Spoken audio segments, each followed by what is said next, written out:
नमस्कार, भारत एक्सप्रेस देख रहे हैं आप। मैं हूं आपके साथ आकांक्षा त्रिपाठी। यूपी की 9 विधानसभा सीटों पर होने वाले उपचुनाव को ध्यान में रखते हुए राजनीतिक पार्टियां चुनावी मैदान में उतरी हुई हैं। सभी पार्टियां अपने अपने पक्ष में माहौल बनाने के लिए जनता के बीच पहुंच रही हैं और अलग अलग तरह की बयानबाजियां भी हो रही हैं। और जैसे कि लोकसभा चुनाव में हमने देखा था कि नतीजे बीजेपी के ज्यादा फेवर में नहीं थे, बल्कि बहुत खराब स्थिति में बीजेपी की स्थिति लोकसभा चुनाव में देखने को मिली। ऐसे में बीजेपी इस बार फूंक फूंक कर कदम रख रही है। उपचुनाव की कमान खुद सीएम योगी आदित्यनाथ ने संभाल रखी है। लगातार प्रचार के लिए भी वो चुनावी मैदान में मौजूद रहते हैं। यही वजह है कि सीएम योगी आदित्यनाथ ने आज पश्चिमी यूपी से चुनावी प्रचार का आगाज किया है। उन्होंने मुजफ्फरनगर की मीरापुर विधानसभा सीट पर जनसभा की। इस दौरान उन्होंने समाजवादी पार्टी को निशाने पर लिया और एक नया नारा दे दिया है। पिछला नारा तो आपको सीएम योगी का याद ही होगा, जिसको लेकर लगातार बयानबाजियां चल रही हैं और यूपी में जगह जगह पोस्टर वॉर भी छिड़ गई है। अब सीएम ने एक और नया बयान दिया है। सीएम ने जनता को संबोधित करते हुए कहा है कि 2012-2017 के बीच एक नारा चलता था, जिस गाड़ी पर सपा का झंडा समझो बैठा है कोई। इसके बाद सीएम योगी आदित्यनाथ ने इस बयान को पूरा किया है। इसके बाद ही सीएम योगी आदित्यनाथ ने आगे ये भी कहा कि आज मैं कह सकता हूं, जहां दिखे सपाई वहां बिटिया घबराई। आपने देखा होगा इनके कारनामों को। अयोध्या में नजारा आपने देखा होगा, कन्नौज में देखा होगा।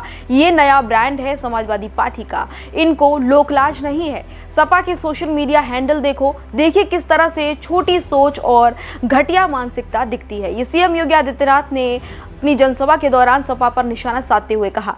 अक्सर मैं देखता हूं, मैं एक बार इसी मुजफ्फरनगर की तरफ में आया था। मुझे यहां पर एक कार्यकर्ता उस समय बोल रहा था, मैं यहां भाषण कर रहा था, तब तक पब्लिक के बीच से नारा आ रहा था। वो कह रहा था कि 12 से 17 के बीच में एक नारा चलता था और वो नारा होता था, जिस गाड़ी पर सपा का झंडा समझो बैठा है कोई। और बहनों और भाइयों, आज मैं कह सकता हूं कि जहां दिखे सपाई वहां बिटिया घबराई। आपने देखा होगा उनके कारनामों को। अयोध्या में नजारा आपने देखा होगा, कन्नौज में देखा होगा। ये नया ब्रांड है समाजवादी पार्टी का, ये नया ब्रांड है इनका। इनको लोग लाज नहीं, ये आस्था के साथ खिलवाड़ करने वाले लोग हैं। बेटी और बहन की सुरक्षा में सेंध लगाने वाले लोग हैं। इनके वास्तविक संस्कार देखने हैं तो समाजवादी पार्टी के मीडिया सेल के सोशल मीडिया हैंडल को देखिए। कितनी घटिया स्तर की बातों को ये लोग करते हैं।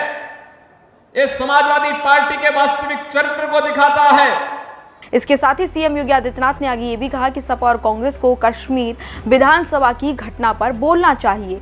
आपने हाल ही में जम्मू कश्मीर विधानसभा में पारित प्रस्ताव देखा होगा, जिसमें उन्होंने कहा कि वे अनुच्छेद 370 को पुनः लागू करेंगे। इसका मतलब है कि जिस आतंकवाद की जड़ अनुच्छेद 370 है, जिसे 5 अगस्त 2019 को प्रधानमंत्री ने हमेशा के लिए समाप्त कर दिया था, कांग्रेस और समाजवादी पार्टी को अपनी स्थिति स्पष्ट करनी चाहिए और जम्मू कश्मीर विधानसभा के प्रस्ताव पर बोलना चाहिए। मुख्यमंत्री ने इसके साथ ही ये भी कहा कि धारा 370 आतंकवाद की जड़ है।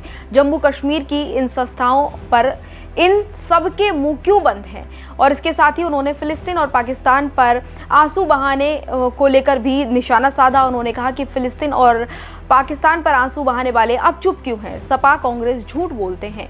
यूपी में 20 नवंबर को चुनाव है, हमें चूकना नहीं है, अफवाहों से बचकर रहना है और 2013 के मुजफ्फरनगर दंगों को याद रखना है, जब मुजफ्फरनगर दंगों की आग में झुलस रहा था। तो सीएम योगी आदित्यनाथ ने अपनी जनसभा के दौरान जमकर निशाना विपक्षी पार्टियों पर साधा है और अपनी पार्टी के पक्ष में माहौल बनाने की कोशिश की है। आप सीएम योगी आदित्यनाथ के इस पूरे बयान को किस तरह से देखते हैं? क्योंकि अपने बयान में सीएम योगी आदित्यनाथ ने मुजफ्फरनगर के दंगों का भी जिक्र किया, इसके साथ ही उन्होंने जम्मू कश्मीर का भी जिक्र किया, साथ ही उन्होंने सपा को लेकर एक नया नारा भी दिया। आप सीएम योगी आदित्यनाथ के इस पूरे नारे को और इस पूरी जनसभा में कही हुई बातों को किस तरह से देखते हैं? क्या आपको लगता है कि सीएम योगी आदित्यनाथ के द्वारा कही बातें सही हैं? अपनी राय हमें कमेंट बॉक्स में बताएं। इसी तरह की तमाम और खबरों के लिए देखते रहिए भारत एक्सप्रेस। नमस्कार।